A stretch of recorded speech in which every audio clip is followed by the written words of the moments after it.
Hello guys, आप देख सकते हो कि हमारे पास ये हमारा फर्स्ट क्वेश्चन है, जो कि हमारी द फंक्शन ब्लूप्रिंट नाम की जो शीट है उसका फर्स्ट क्वेश्चन है।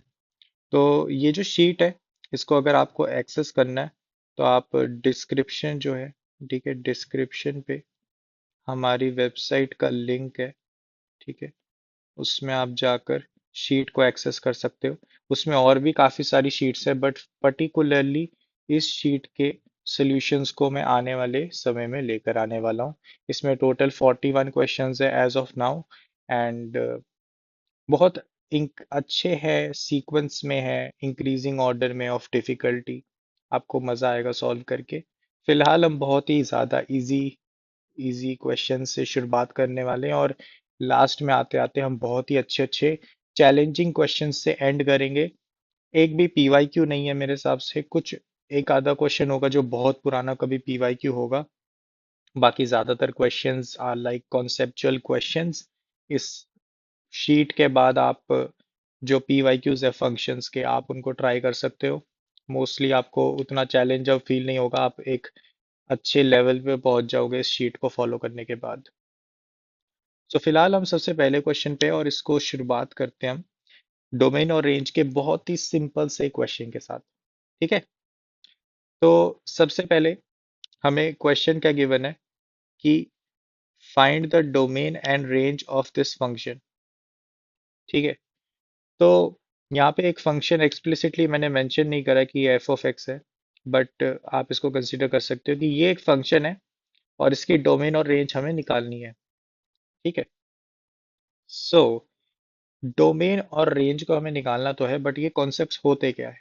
बहुत ही बेसिक तरीके से चलेंगे कि देखो, जो हम फंक्शन पढ़ते हैं अपने जेई मेंस जेई एडवांस के सिलेबस में, वो जो फंक्शन होते हैं वो होते हैं फंक्शन ऑन रियल नंबर्स। ठीक है, फंक्शन ऑन रियल नंबर्स का बेसिक तौर पे मतलब क्या होता है कि इनपुट भी रियल नंबर है, एंड जो उसके कॉरिस्पॉन्डिंग आउटपुट निकलेगी वो भी रियल नंबर है। ठीक है, कभी भी हम रियल नंबर इनपुट डाल रहे हैं तो रियल नंबर आउटपुट निकलेगी। आपने अभी तक कॉम्प्लेक्स नंबर पढ़ लिया होगा, एंड कॉम्प्लेक्स नंबर जो होता है वो यहाँ पर कोई भी रोल प्ले नहीं करता। ठीक है, हम कॉम्प्लेक्स नंबर्स को यहाँ पर इन्वॉल्व नहीं करते अपने सिलेबस में। हमारा सिलेबस सिर्फ इस पर रिस्ट्रिक्टेड है। ठीक है, तो फंक्शन और रियल नंबर, एंड देन हमारे पास बात आती है कि डोमेन और रेंज क्या है। डोमेन का मतलब क्या होता है कि डोमेन का मतलब है these are the valid values of input, जो कि इस केस में फिलहाल x है। ठीक है, तो जो वैलिड वैल्यूज होंगी इनपुट की, उनको हम डोमेन कहते हैं। वैलिड वैल्यूज का क्या मतलब हुआ? वो ऐसी वैल्यूज हैं जिन पर फंक्शन हमेशा कोई ना कोई एक वैलिड आउटपुट देगा। ठीक है, एग्जाम्पल ले लेते हैं बहुत छोटे से, ताकि हमें थोड़ा सा एक स्टार्ट मिल जाए। कि लेट से रूट एक्स है, ये हमारा एक फंक्शन है। इसकी वैलिड वैल्यूज क्या होंगी कि कहीं पर भी मैं इसमें x greater than equal to 0 डालता हूं तो ये फंक्शन मुझे एक वैलिड आउटपुट देगा। ठीक है, लेकिन अगर मैंने x को लेस देन 0 डाला इसमें, ठीक है, कोई भी x जो कि लेस देन 0 है इसके इनपुट में डाला, तो मुझे रियल नंबर आउटपुट में नहीं मिलेगा। ध्यान से सुन लो, रियल नंबर आउटपुट में नहीं मिलेगा मुझे।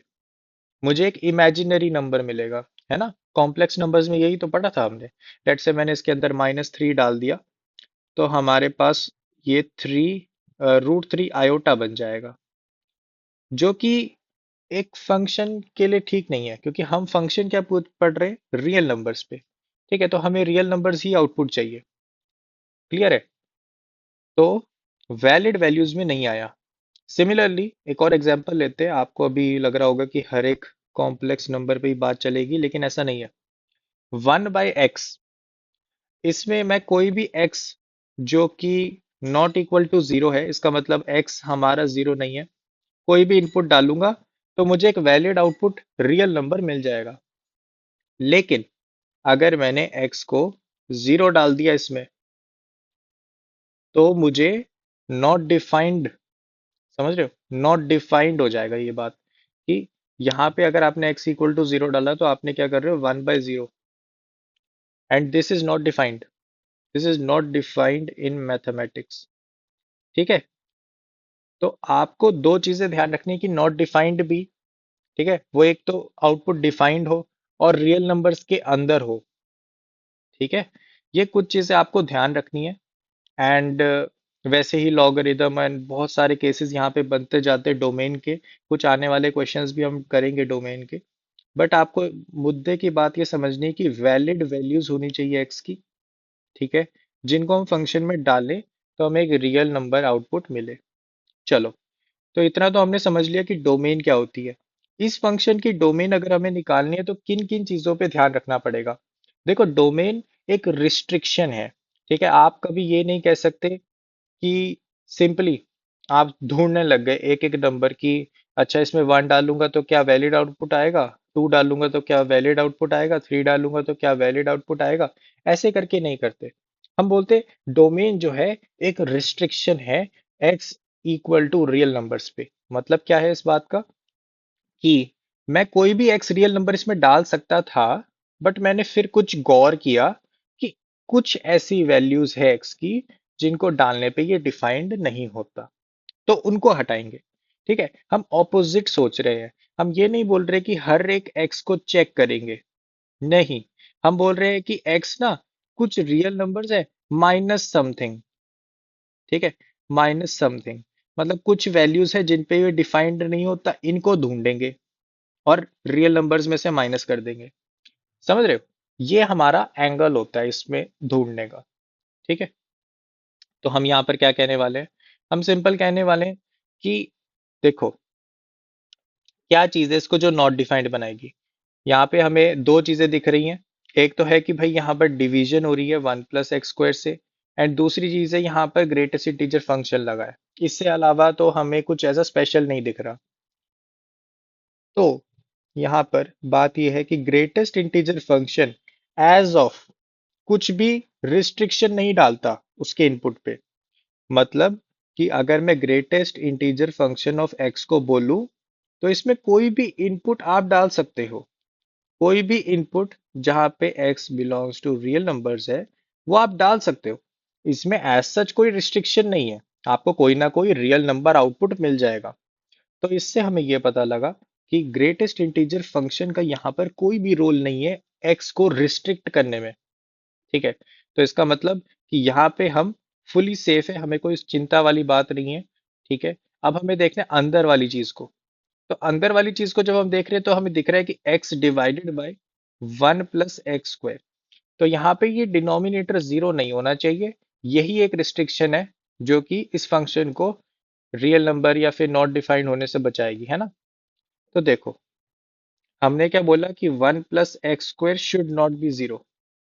अब ये बहुत ही सिंपल सी बात है कि x की कोई भी रियल वैल्यू, रियल नंबर कोई भी x इसको जीरो नहीं बना सकता वैसे भी, है ना।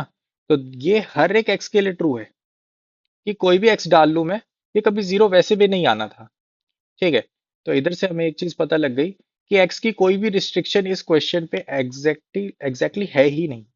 तो डोमेन जो है इस फंक्शन की हमारे पास क्या आती है कि x belongs to real number. ठीक है, क्लियर है, ये हमने डोमेन निकाल ली इस फंक्शन की, और ये हमारा डोमेन का आंसर हो गया। अब इसने बोला है कि रेंज भी निकालनी है। देखो, रेंज तो हमें निकालनी है, लेकिन एक चीज आपको जो एक दिमाग में रखना है हमेशा, हमेशा use it as a thumb rule. ठीक है, थंब रूल को मतलब ये होता है कि आपको हमेशा ऑलवेज इनको ध्यान में रखना है। क्या चीज है वो, कि आपको पहले डोमेन निकालना है, ठीक है, एंड फिर ही हमेशा रेंज निकालना है। This is the thumb rule. और थंब रूल में एक और गौर करने वाली बात यह है कि domain is a very important thing in any question, important in any question.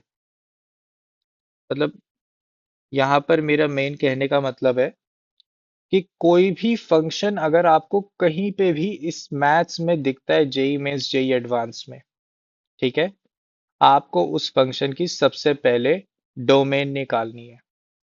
हर एक सिली एरर डोमेन से शुरू होता है। जब भी आप फंक्शंस में आप अभी आगे क्वेश्चन सॉल्व करोगे, बी डोमेन रेंज या फिर और भी काफी टाइप्स के क्वेश्चंस हो गए फंक्शन के रिलेटेड, आप ये चीज जरूर से नोटिस कर सकते हो कि कोई भी फंक्शन की डोमेन अगर आपने पहले निकाल ली तो आपको आगे कोई भी दिक्कत आती ही नहीं है। Domain is a very important thing in any question. कोई भी आपको एक्सप्रेशन दिख रहा है जो इसका आपको लग रहा है कि डोमेन बहुत रिस्ट्रिक्ट किया जा सकता है, आपको उस पर सोचना है पहले। हर एक एक्सप्रेशन, हर एक फंक्शन, उसकी डोमेन सोचनी है सबसे पहले। This is the first thing जो आपको सीखनी होती है मैथमेटिक्स में समझ रहे हो? ये बहुत ज्यादा इंपॉर्टेंट है। काफी अच्छे अच्छे सवालों में ये आपको बहुत ज्यादा एडवांटेज देगा। ठीक है, तो ये आपको ध्यान रखना है। और दूसरी चीज कि रेंज निकालने से पहले हमेशा डोमेन निकालनी है। ठीक है, रेंज निकालने से पहले हमेशा डोमेन निकालनी है, क्योंकि रेंज क्या है, रेंज का मतलब भी लिख देते हैं कि रेंज एग्जैक्टली है क्या। रेंज होता है, हम कह सकते हैं, जो आउटपुट निकलती है, आउटपुट ऑन वैलिड डोमेन। तो डोमेन में जो एक्स हमने बोला ना कि ये वैलिड है, इनके कोरिस्पॉन्डिंग एक रियल नंबर आउटपुट आता है, उनको डालने पे जो भी हमारे पास आउटपुट की एक आप कह सकते हो इंटरवल आता है या डिस्क्रीट सेट बनता है, वो हमारा रेंज बन जाता है। कि इसका मतलब क्या होता है, range is output on valid domain. Domain को जब आप फंक्शन में डालोगे, आपने फिर देखा ये आउटपुट्स आती हैं, उनके कलेक्शन को क्या कहते हैं, रेंज। ठीक है। एक यहाँ पर टर्मिनोलॉजी है जो कि बहुत ही टू एंड फ्रो यूज होती है, जिससे कंफ्यूजन भी होता है, वो है कोडोमेन। तो कोडोमेन क्या है और रेंज क्या है? कोडोमेन का मतलब होता है आपका सेट ऑफ, आपका सेट बी सिंपली। तो यहाँ पर समझने के लिए मैं डायग्राम बनाता हूँ ताकि आपको और क्लियरली एक्सप्लेन हो पाए। तो यहाँ पर हमने लेट से एक सेट बनाया। ठीक है, ये हमारा सेट ए है। ठीक है, तो ये हमारा सेट ए है। एंड सिमिलरली यहाँ पर मैंने अपना सेट बी बना दिया। क्लियर है? तो ये हमारा सेट बी है। तो सेट ए जो है उसको हम कहते हैं डोमेन। ठीक है, it is set A. And set B क्या है, हमारा कोडोमेन। ठीक है। एंड लेट्स से यहाँ पे कुछ नंबर्स है 1 2 3, यहाँ पे कुछ नंबर्स है 4 5 7। तो 1 5 से मैप हो रखा है, लेट्स से 2 4 से मैप हो रखा है, एंड 3 5 से मैप हो रखा है। ठीक है। तो यहाँ पे बेसिक बात ये है कि अगर मैं बोलूंगा इस मैपिंग के लिए कि 1 से आउटपुट इतना आ जा रहा है, 2 से इतना आ रहा है, 3 से इतना आ रहा है, तो डोमेन क्या हुई इस फंक्शन की, 1 2 3, पूरा सेट ए। ठीक है, इट इज सेट ए। और कोडोमेन क्या हुई, वो पूरा सेट बी होता है, मतलब 4 5 6 4 5 7। पर आप यहाँ पे नोटिस कर सकते हो कि 7 जो है किसी भी इनपुट के कोरिस्पॉन्डिंग आ ही नहीं सकता, है ना। और इसी चीज की बारीकी को समझता कौन है, रेंज। रेंज कहता है कि जो आउटपुट निकल सकती है, जो कि कोर डोमेन्स में अंदर है, ठीक है, तो कोर डोमेन के अंदर जितनी भी वैल्यूज है वो सारी अचीवेबल नहीं होती, और जो अचीवेबल होती है उनके कलेक्शन को हम रेंज कह देते हैं। ठीक है, उनकी कलेक्शन को हम रेंज कह देते हैं। तो यहाँ पे इस सिनेरियो में रेंज क्या निकल के आएगा, रेंज निकल के आएगा हमारे पास 4 and 5। ठीक है, 4 and 5। यहाँ पे 7 नहीं आएगा क्योंकि 7 किसी भी इनपुट के कॉरेस्पॉन्डिंग आ ही नहीं सकता।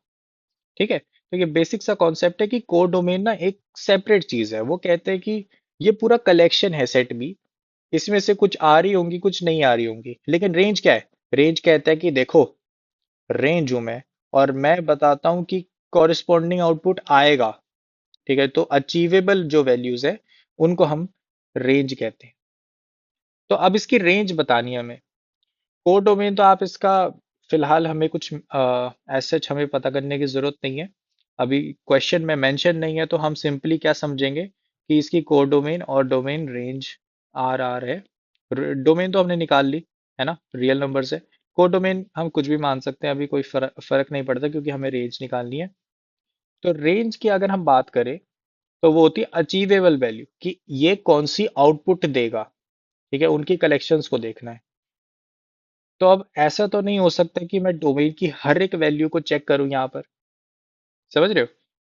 डोमेन की हर एक वैल्यू को चेक नहीं कर सकते, ऐसे तो बहुत टाइम लग जाएगा। ये तो रियल नंबर है, इसकी एक एक वैल्यू को थोड़ी चेक करेंगे। तो हमें क्या करना होता है, हमें इंटरवल्स पे ब्रेक करना होता है, केसेस बनाने होते हैं कि कुछ सर्टेन अमाउंट ऑफ नंबर्स को इधर रखना, उधर रखना। अब आपको मैं एग्जांपल ही दे देता हूँ। ज्यादा अच्छा एग्जांपल नहीं मिल पाएगा इस क्वेश्चन में, क्योंकि ये क्वेश्चन थोड़ा सा अलग ट्रिक का है। ठीक है, लेकिन बेसिकली हम क्या करते हैं, जैसे डोमेन रियल नंबर्स है और मुझे ये फंक्शन देख के इंट्यूशन आ रहा है कि हम एक्स को जितने भी क्रिटिकल स्पॉट्स होते हैं, ठीक है, जितने भी क्रिटिकल स्पॉट्स होते हैं उन पे हम ब्रेक करते हैं। तो यहाँ पे जैसे कि आपको दिख रहा है एक्स इक्वल टू जीरो पे फंक्शन जीरो हो रहा है, तो इसका मतलब एक्स इक्वल टू जीरो एक क्रिटिकल स्पॉट है। इस पे हमें ब्रेक करके दो केसेस बनाने चाहिए, X greater than zero and X less than equal to zero. ठीक है ना? ये कर सकते हैं। और क्या कर सकते हैं, हमें दिख रहा है कि क्योंकि ये एक फ्रैक्शन है ना, तो हम यहाँ पे कोशिश कर सकते हैं कि ये वन से बड़ा हो या वन से छोटा हो।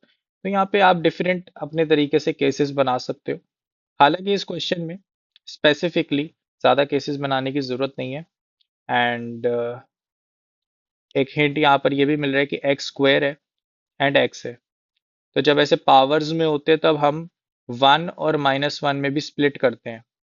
ठीक है, रीज़न ये होता है कि एक्स जब वन और जीरो के बीच में होता है, तो इसकी हायर पावर्स छोटी होती हैं, छोटी होती जाती हैं। एंड जब वन से बड़ा होता है एक्स, ठीक है, तो इसकी हायर पावर्स बड़ी होती जाती हैं। ठीक है, तो ये कुछ रीजंस है जिनसे हम डिसाइड करते हैं कि कैसे स्प्लिट करना है फंक्शन को। फिलहाल इस क्वेश्चन में हम एक बहुत ही सिंपल सी ट्रिक खेल सकते हैं, जो कि क्या है, कि हमारे पास जो एक्सप्रेशन था वो क्या था, x divided by one plus x square.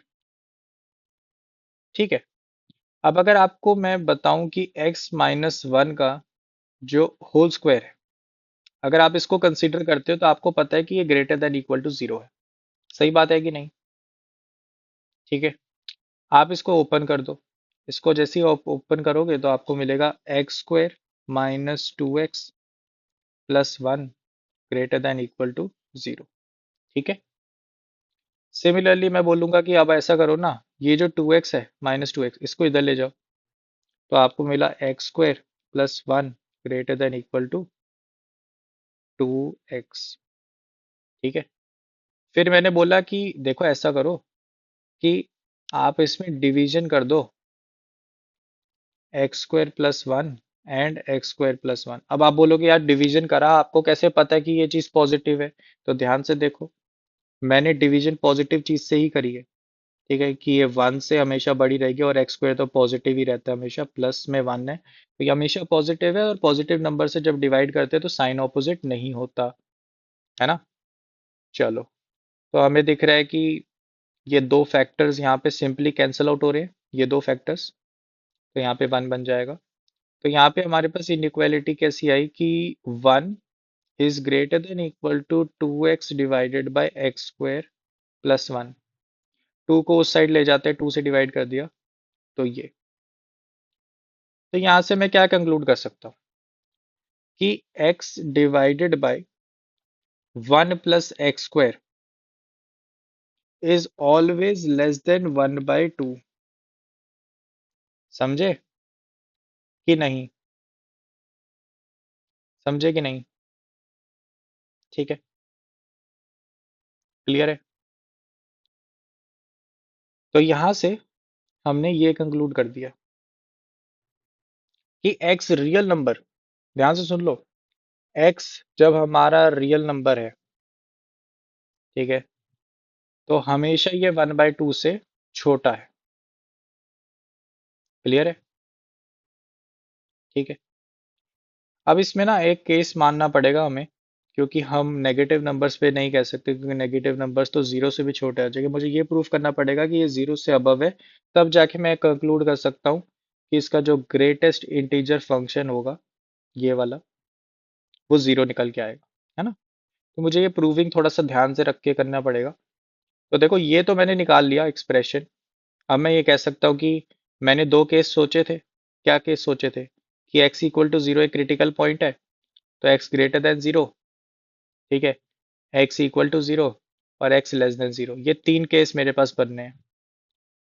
तो x इक्वल टू जीरो तो बहुत सिंपल है कि ऊपर जीरो आ गया, नीचे 1+0 है, ग्रेटेस्ट इंटीजर लिया, वो जीरो आ गया, तो रेंज में एक जीरो तो हमारे पास आ गया, एक पॉइंट आ गया। ठीक है।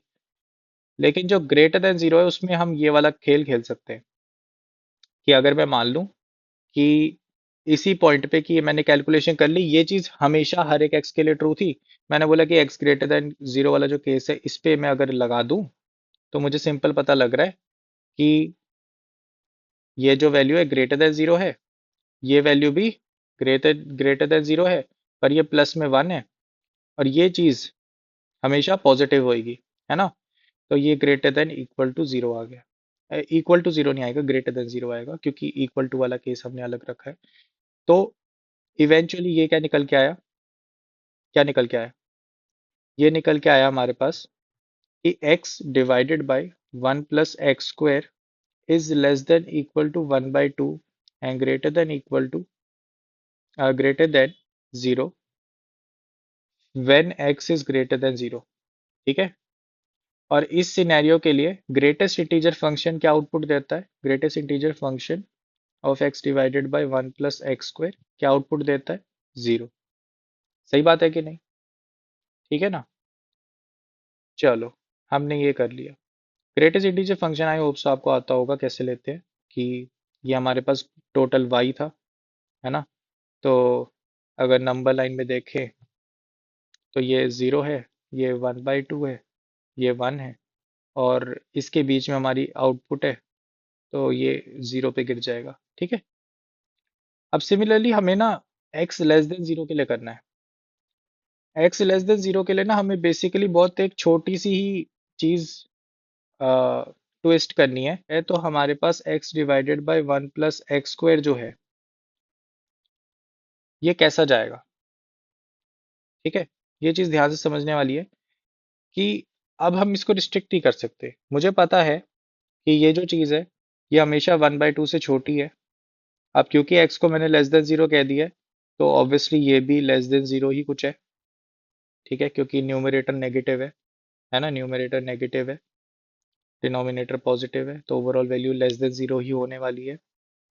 और x लेस देन जीरो पे बात ये होती है कि मुझे यहाँ पर दो केसेस में तोड़ना पड़ेगा। एक होगा x लेस देन -1 और एक होगा x ग्रेटर देन -1। ठीक है। x जब लेस देन -1 है, ठीक है, यहाँ पे हमने दो केसेस में तोड़ दिया। x जब हमारा लेस देन -1 है, और x जब हमारा less than zero and greater then -1 है। ठीक है। जब हमारा x, इसमें इक्वल बिट जोड़ देते हैं, जब हमारा x ऐसा है, तो आप देख सकते हो कि ये वैल्यू क्या आएगी? -1 से जीरो के बीच में। ठीक है। एंड ये वैल्यू क्या होगी? ये वैल्यू एक्चुअली x से छोटी होगी, x से छोटी होगी, लेकिन कुछ वैल्यू देगी पॉजिटिव में। तो ये जीरो से वन के बीच में होगी, लेकिन mind it, it will be somewhat less than x, क्योंकि हायर पावर्स पे वैल्यू कंसेंट्रेट होती जाती है, मैग्नीट्यूड वन से कम है। तो ये थोड़ा छोटा होगा as compared to the numerator, but यहाँ पे +1 है, सो +1 है, और ये मैक्स -1 जा सकता है। तो यहाँ से ये निकल के आया कि denominator would be bigger than the numerator in magnitude. ठीक है, मैग्नीट्यूड में बड़ा होगा। समझे? समझे कि नहीं समझे? ठीक है। तो यहां से हमें ये पता लग गया कि न्यूमरेटर इज ग्रेटर। ठीक है, numerator is smaller than overall denominator. तो आप अब अगर इस डोमेन में हो तो क्या कहोगे कि भाई न्यूमरेटर अभी छोटा है डिनोमिनेटर से, तो ये ओवरऑल वैल्यू क्या आएगी? ग्रेटर देन -1, है ना? और इक्वल टू -1 हो जाएगा, नहीं होएगा। ठीक है, तो ये अपने पास आया कि इस केस में हमारे पास ये निकल के आता है, और इसका ग्रेटेस्ट इंटीजर क्या निकल के आता है? -1। ठीक है, क्लियर है, -1 निकल के आता है। एंड सिमिलरली अब इस केस को देखते हैं। इस केस में हमारे पास क्या होगा? हमारे पास था x डिवाइडेड बाई 1 + x²। ये लेस देन 0 है। ठीक है, और ये ग्रेटर किससे होएगा? अब देखो आप क्या कह रहे हो। आप कह रहे हो कि x लेस देन -1 है, तो ये चीज क्या होगी? -∞ से -1। ठीक है, -1 इंक्लूडेड नहीं करा मैंने। और ये जो है ये बड़ा होगा, मैग्नीट्यूड 1 से बड़ा है, तो ये भी माइनस, सॉरी, ये एक्चुअली 1 से इन्फिनिटी, बट ये x से बड़ा होगा कंपैरिजन में, और इसमें +1 भी हो रखा है। तो अभी भी हम ये कंक्लूड करेंगे कि क्या कंक्लूड करेंगे कि ये 0 से तो छोटा ही है, क्योंकि न्यूमरेटर नेगेटिव है डिनोमिनेटर पॉजिटिव है, लेकिन अभी भी डिनोमिनेटर बड़ा है, डिनोमिनेटर बड़ा है एज कंपेयर टू न्यूमरेटर। अगर आपको ये समझ नहीं आ रहा तो सिंपल समझो कि x जो है अगर वो कोई नंबर है, लेट्स से 0.3, तो x² जो है वो 0.09 हो जाता है, मतलब वो घट जाता है, वैल्यू घट जाती है जब मैग्नीट्यूड 1 से छोटा होता है। अगर x मेरा होता लेट्स से 3, तो x² इज 9, तो वो बढ़ जाता है, समझ रहे हो, जब हमारा मैग्नीट्यूड 1 से बड़ा है। सिमिलर केस नेगेटिव्स में भी है। अगर मेरे पास वैल्यू है -0.3, तो x² मेरे पास आता है 0.09। हालांकि ये पॉजिटिव हो गया है, लेकिन ये अभी भी मैग्नीट्यूड में छोटा है। अगर आप ये नेगेटिव साइन हटाओ तो मैग्नीट्यूड में वैल्यू छोटी हो गई है।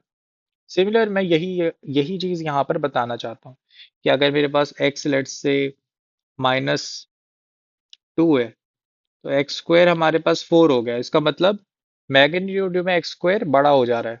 तो इसी कारण से ये दोनों केसेस मैंने सॉल्व करे हैं। होपफुली ये बेसिक सी चीज आपको आती होगी। तो यहाँ पर ये भी हमने क्या निकाल लिया कि इस केस में भी हमारे पास आउटपुट क्या आएगा? -1 ग्रेटेस्ट इंटीजर फंक्शन का। तो हमारे पास बेसिकली दो आंसर आए। क्या दो आंसर थे? एक तो हमने 0 निकाला था जब x इक्वल टू 0 है और x greater than equal to 0 है। ठीक है, x greater than equal to 0 के लिए भी हमने क्या निकाला है? 0। x लेस देन 0 के लिए हमने -1 निकाला है दोनों केसेस में। एंड x इक्वल टू 0 जो हमारा केस था, x इक्वल टू 0, उसमें तो 0 ही आना है। तो अल्टीमेटली जो हमारा आंसर बना after combining all of this, तो वो है कि रेंज जो है इस क्वेश्चन की, रेंज जो है वो हमारे पास जीरो से -1। ठीक है, ये बेसिकली डिस्क्रीट वैल्यू है, इसलिए मैंने इसको सेट फॉर्म में लिखा है। ठीक है, कर्ली ब्रेसेस में। तो इसकी रेंज सिर्फ दो नंबर्स है, या तो -1 आउटपुट आएगा या 0 आएगा। आई होप सो इतनी क्लैरिटी मिल गई होगी। काफी कैलकुलेशन है, बट ये एक बहुत ही स्टार्टिंग क्वेश्चन है डोमेन और रेंज का। अभी जो डोमेन और रेंज के और क्वेश्चंस करेंगे, मैं ट्राई करूंगा आपको JEE Mains JEE advance level पे लाने का। जेई मेंस लेवल पे ही ज्यादातर सवाल आते हैं, डोमेन और रेंज के जेई एडवांस पे बहुत कम आते हैं एज सच। बट आपको एक थंब रूल नहीं भूलना है। डोमेन हमेशा हर एक फंक्शन के दिमाग में रखनी है। काफी कैलकुलेशन एंड काफी सिली मिस्टेक्स से करने से बच जाओगे।